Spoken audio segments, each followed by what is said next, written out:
I'm Georgia Gibson Henlin, Queen's Counsel. Most people may know me in that capacity as an attorney at law. However, from quite some time now, I've had an association with technology, and a lot of my practice and my presentations have been associated with data privacy, cybersecurity, and a lot of things in relation to the technology policy space. Recently, I have incorporated a company, Privacy and Legal Management Consultants, which will deal with data protection compliance. I'm Chavanese Melissa Arnold. I am a governance, risk, and compliance specialist at PLMC, Privacy and Legal Management Consultants Limited. I'm also an attorney at law. I am just here, led by Mrs. Gibson Henlin, to champion the cause that privacy is a serious business. Hi, good morning. My name is Shireen Willis, and I am a governance, risk, and compliance specialist at PLMC, Privacy and Legal Management Consultants Limited. And we take it as our mandate to operationalize privacy in organizations.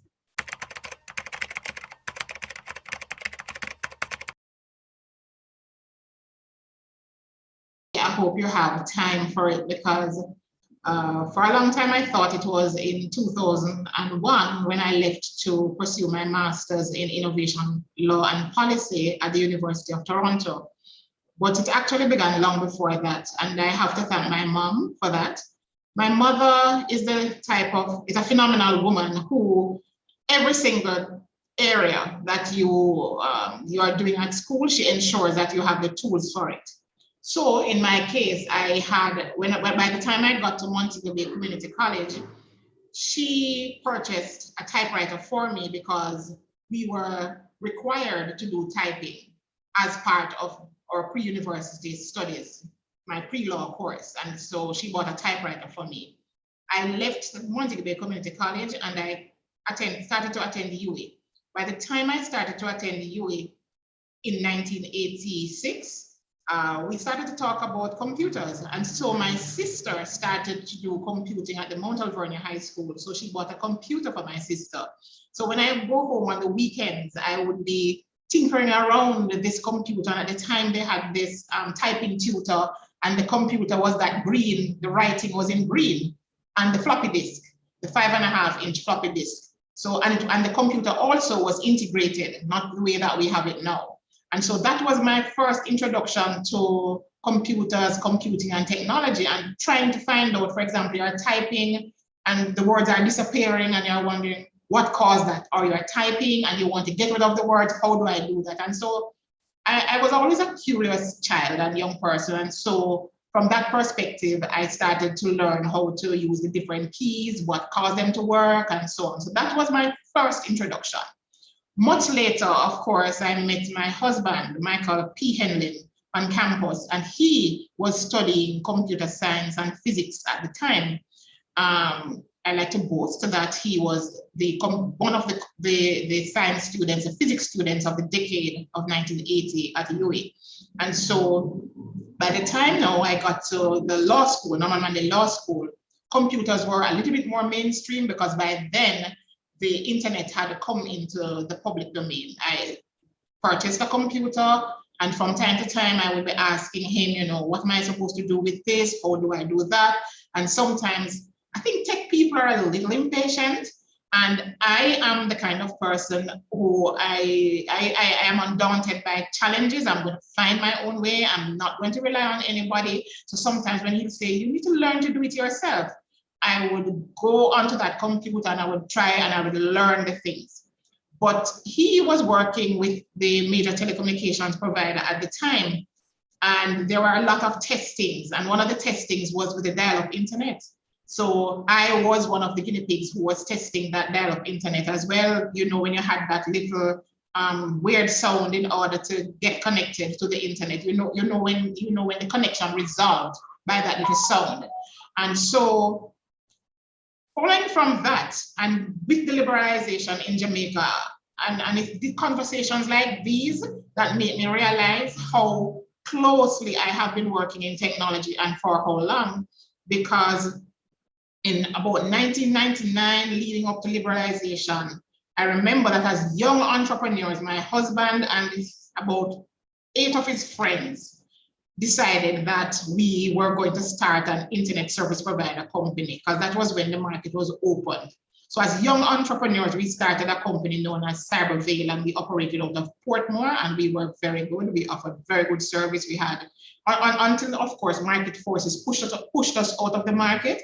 But if I had anything to say to my friends and those colleagues at the time, and looking back now, people are talking about startups. That's one of the first startups that I know, and I'm proud to have been a part of that. But when I was getting into Cyberveil, and people started to talk a lot about liberalization, what it meant, what the internet meant, and so on. And anything that I do, I like to take an informed view of it and an informed position. So I remember calling George, one of the guys who was in Cyberveil, and I said, George, my love is really taxation in terms of law, but this space, I think something is there. There's a promise here. So what do you think? Should I go and study telecommunications law, or should I go and continue on my path of taxation? And I still couldn't make up my mind. So I applied to the University of York to do taxation, and I applied to the University of Toronto to do internet law and governance. And I was still conflicted, and I kept worrying myself. And I said, I hope I don't get through for both of them, because I don't want to have to choose. And as luck or the Lord would have it, I got selected for the University of Toronto for the studying in the Center for Innovation Law and Policy, where I got to do some exciting courses on internet law and governance, telecommunications economics, legal issues in cyberspace, law and information technology, and so on. And it was an absolutely exciting time. I met Professor Lawrence Lessig from Stanford University. He wrote the books about code and other laws of cyberspace. We spoke about questions about privacy, about whether the way that the internet was coming on stream, whether it was going to affect privacy or whether it was going to affect our rights. And literally full circle, that's where we are now when we are talking about privacy. So when I came back to Jamaica, to be honest, for a long time, I would be talking to myself, because I didn't have many persons to have a conversation with, a serious conversation with, about all of the exciting things that I learned and put into effect. So the way that I kept in touch with the technology was that I joined the International Technology Law Association, and I would travel around the world and listen to them or make presentations. There used to be a lot of presentations that they would have about at the time, it was the Data Protection Directive that they had. And there were a lot of issues arising in Europe about privacy, how they deal with it. And I would go to those presentations, not quite understanding why they were so much, what we Jamaicans would say, up in arms about this piece of this directive. And then eventually, I think the penny really dropped when the GDPR was set to come into effect, I think in about on or about the 26th of May 2018. And I went up to one of my colleagues from Italy. Her name is Laura. And I said, Laura, what's going on? What's the difference? Because ever since I've been coming here, you have been talking about the General Data Protection Directive. And now, with the General Data Protection Regulation, there seems to be so much concern and angst about it. What's the difference? And that was when she told me that the directive was optional, whereas the General Data Protection Regulation was law. And to the extent that it was optional, it was in a sense really confined to Europe and European countries in terms of how they handle data, how they transfer data. But with the General Data Protection Regulation, you realize that it had this long arm effect where that it follows the data subjects or European data subjects information wherever it goes. And so it was then, I believe as well, that even Jamaicans and people generally, it caught everyone's attention and people started to talk about it. So I feel like I'm in a good place. So by the time I saw that we were now at a place where we were going to pass our data protection, I've been talking about it for quite some time. I've participated in stakeholder sessions and so on. But when GDPR came about, I believed that I needed to learn it. And that was when I went off to the UK and I did a 1-week intensive course in Certified Information Privacy Professional for the European Union, and also Certified Information Privacy Manager. And I think that's how I got here. But that certification for me was really like a layer on what I had already started in terms of the technology law. I also recognize that there was a distinction between talking about what the law says, what the regulation says, and bringing people to the table to recognize that there is a whole system of compliance here. And that's where the consultancy comes in, where we help people to understand what they're dealing with and how to comply.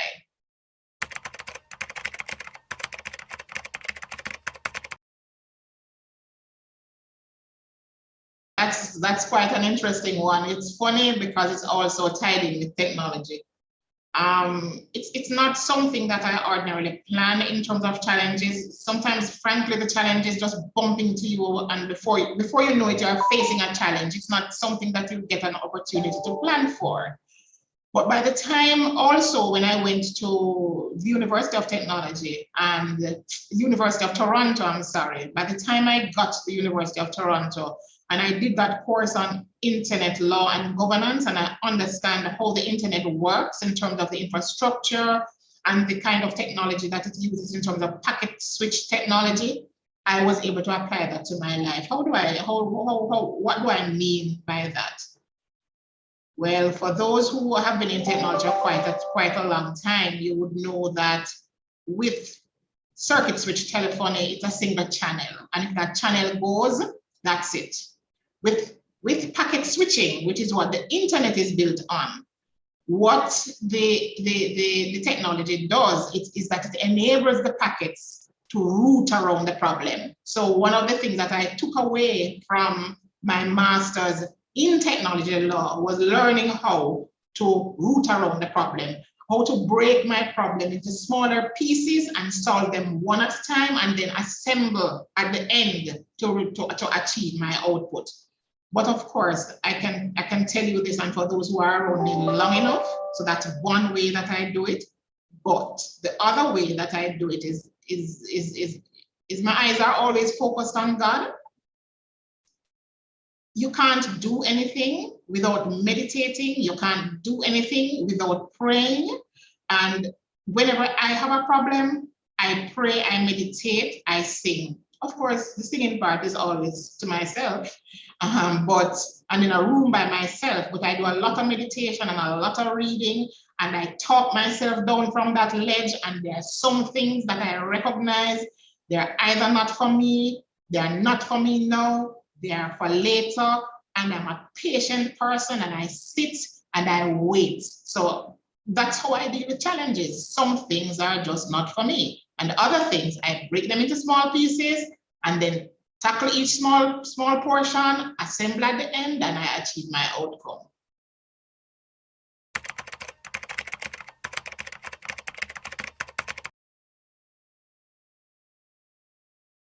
Just to be clear though, our clients aren't generally technology-based clients, but generally what we see is that there is a challenge in terms of appreciating that privacy is serious business. Privacy is also expensive business. And so there will need to be a certain amount of funding allocated to ensuring that your organization is compliant with the laws and regulations surrounding data protection. Another challenge that we see too is in terms of the buy-in, because though we might get the board of directors and the department heads to understand how important it is to operationalize privacy in your organization, they have to get the support of their staff. So we need to get everyone to understand how important this is. We need to get everyone to understand what needs to be done and how it needs to be done. So just to summarize, it's the buy-in.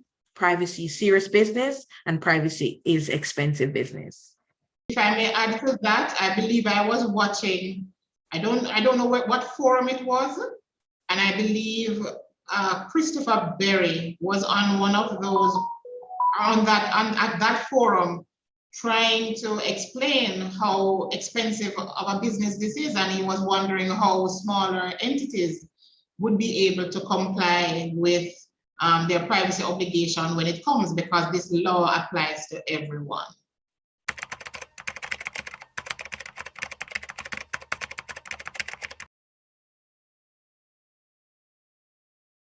One has to put the Facebook outage. Well, I said Facebook because we tend to sort of identify social media well for the older folks with Facebook, but it was almost like an all social media blackout with Instagram, WhatsApp, and Facebook going down. One of the distinctions I'm keen on having people get is that certainly as communicated by Facebook, this was not a data loss, it was not a data compromise, it was an infrastructure and network problem that they had. Their entire internet backbone or whatever went down, and I think they describe it as having this knock-on effect where everything just went down, and before you knew it, they were out globally. What impact does that have for data privacy? Well, the only aspect of data privacy that I believe that it affected or engaged was this whole concept of the availability of people's data. So for those persons who process data, one of the things that they need to realize is that the data must also be available. So people think about it in terms of data loss. That was not data loss per se. It was the inability to access your data, which in and of itself can be an issue under data protection legislation. I drew some parallels though with data protection compliance in my discussion with Stacey last week. And the parallels that I drew were in relation to your incident response. Do you have a plan? What is the message that you're going to send out? And is there a uniform message? So this messaging from Facebook that came out last week, what we realized was that although we might have initially thought that it was a data breach or a data incident, the messaging that came out from Facebook eventually, I don't know if it allayed any fears, but the point is that they were the ones who were able to communicate quickly that this is an infrastructure problem. That communication, to me, it shows that they were managing their communication, they were managing their messaging, which is something, when we come to deal later this week with a discussion on incident handling, it seems to me that they had an incident plan in place. So first of all, they were able, having discovered what it is, it didn't matter, as I indicated, that they had to communicate on someone else's platform, they communicated. So no one was left guessing, as we were, for example, during the jam COVID incident, as to what happened, what really happened, was this an incident or a breach, and so on. A message came, and that communication came from Facebook. So there was no mixed messaging. There were no mixed messaging from different departments of Facebook. It was one message that came out, and whoever that engineer was, who, apart from Mark Zuckerberg himself, the face of Facebook, that's where the messaging came from. And that's something that privacy, for privacy compliance, it's important that you have your communications arm ready and available to send the message that you want to communicate, because otherwise the reputational harm, if you are not communicating effectively about an incident or a breach, can be devastating. Another parallel that I drew was about what would happen if, in fact, it were a data breach. So here it is. We are in an instantaneous world where people want access to their information or to their communication tools instantly. And so people are not going to be patient with you when you have a data loss or a data breach and so on. You have to have some kind of redundancy or some other means, because so soon as there was this outage, people were already saying that, okay, we are going to communicate elsewhere. A lot of people, they said, I think I don't want to misquote statistics, but I do believe that I saw somewhere they said that Telegram gained almost 70 million users globally.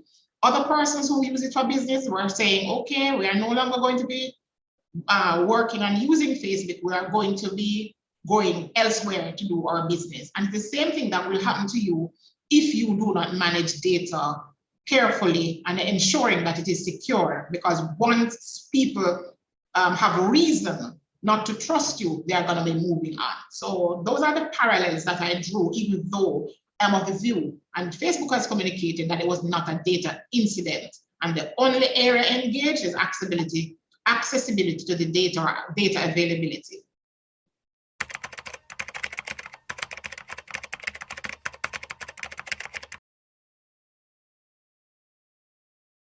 So firstly, we would advise them that they appreciate the importance of privacy. Privacy is of great importance to companies of all sizes because it allows them to be compliant with the Data Protection Act and the GDPR. Also, it allows them to avoid any penalties that may arise for failure to comply with these two laws and regulations. For example, if it is that a company fails to acknowledge and to respect data subject rights, and also, for example, to process data improperly, then it is that they may face penalties such as imprisonment, loss of income or earnings, and additionally, not only these penalties, but they can face loss of consumer trust, loss of brand reputation, and eventually a loss in business. So that's why they should appreciate privacy in their organization. Okay, so after they have appreciated the importance of privacy, the C-suite or executive management of the organization should set privacy objectives and goals to govern the organization. They should then ensure that they get buy-in from all the members of the organization. This is important because if there is no buy-in, there won't be a culture of privacy. The company will be at risk of facing penalties. So this is very important. Now, to get buy-in, you have to create a privacy strategy. How is it that we are going to get the different staff members or different shareholders, subsidiaries, and vendors to buy into this privacy plan that we have in mind? So one way in which you can do that is by scheduling ongoing training sessions for staff members. Now, these training sessions will be on privacy principles, privacy standards, knowing what privacy obligations each individual member of an organization would have, and what are the consequences for failure to comply with these obligations. So that is very important. Also, tech and digital companies can also prioritize privacy in their organization by assessing what data they have in their organization, looking at the data protection laws to ensure that they are in compliance with them. And lastly, in terms of responding, after the assessments have been done, what data is in the organization, what issues we have in the organization in relation to data, the organization must create a plan about how to move on going forward. For example, in the event of a breach, or in relation to instituting or implementing privacy clauses in contracts with our vendors. So that is exactly what we are trying to bring across in our Prioritizing Privacy conference to tech and digital companies of all sizes.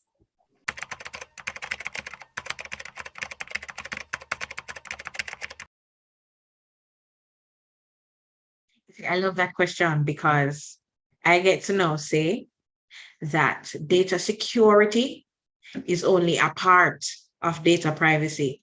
And we have been seeing a culture being cultivated where persons think that, okay, our emails are encrypted, we have firewalls, we have passwords, so, we're fine. No, you're not fine, because you need to ensure that there are organizational measures and technical support to guide your staff to protecting data. Now, protecting data has to do with managing how data is used, how data is collected, how data is shared, and how data is stored.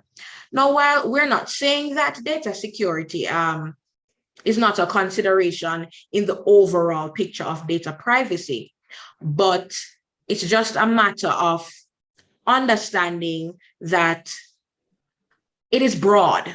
It is very broad. And so, as Shireen was saying before, a privacy program is extremely critical for all organizations. And the truth is, when we were doing some research, we realized that not all organizations are going to have an outlandish, a big privacy program. Some only need a data protection officer. So what we want is for all persons to realize and understand that when you come and you see that data protection has to do with handling of the data, then you will realize that this whole picture of digital transformation, you will need to pull data privacy along with you. So you can't just pull data security, pull data privacy, ensure that employees understand that there are principles that must be applied. We must ensure that we do not collect more information than we need. We must ensure that we do not use information other than for the purpose for which it was collected. So for digital transformation to be, let me use the word, effective, then I think that we need to appreciate that it is not just about security. It's important to appreciate that when we talk about data, we are not talking about all of the data that you collect. We are talking specifically about personal data.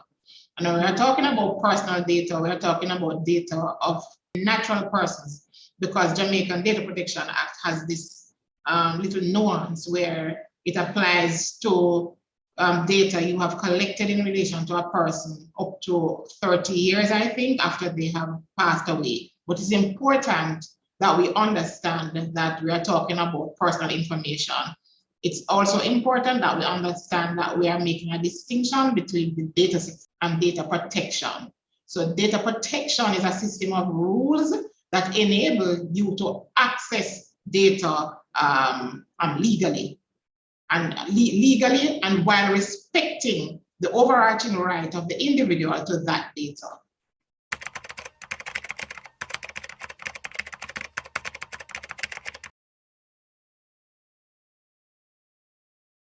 Oh dear.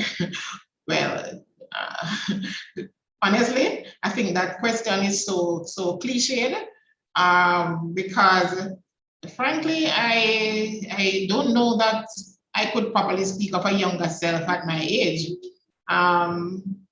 It's kind of, this is really the point at which you are kind of giving yourself advice, and so I'd wait until I'm about 70 to talk about giving advice to my younger self.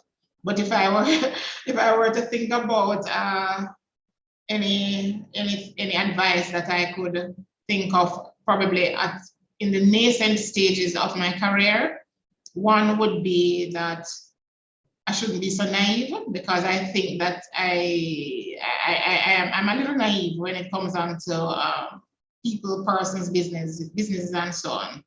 And I know that this is not what you asked, and I think it's probably a little bit more about where we are today. There's this thing that I have now in terms of the importance of people and processes in pretty much everything that you do. So probably I'd give a little bit more thought to those things, but the biggest advice has to be in terms of how naive I might have been in relation to certain things. You see, I am still very young. I am still very young, but I'm going to tell you the advice I would give to myself, my younger self, and the advice I'm giving to myself now. To my younger self, I would say, Shabanice, please pay more attention in information technology class, in CSEC information technology class. This is serious and it will help you in the future. To myself, no. I would say stick with it, because this is where the world is going, and we're talking about digital transformation. And I'm just going to say again that I think this is it, and we can make a mark, and we will make a mark. I mean, you see us on here, and we are women, and we are led by a phenomenal woman, Mrs. Georgia Gibson Henlin. And I just want to say that, I am very appreciative of the push that I have gotten to, step into the space. And I think having stepped into the space, this is it. As Shavanice had said, I am pretty young as well, younger than her, in fact. And in terms of the advice that I would give to my younger self, I would say to just go for it. Don't be afraid to want to learn more about different things. And I think I would advise myself of that right now, actually. And I think that's why I have been interested in data protection, because last year I didn't know anything about it. But, I'm glad that I was willing to learn more and to, see what else is out there. And data protection and privacy, it is very important, not just to companies or organizations, but to even us in our personal life. So that would be my advice to my younger self and to me today.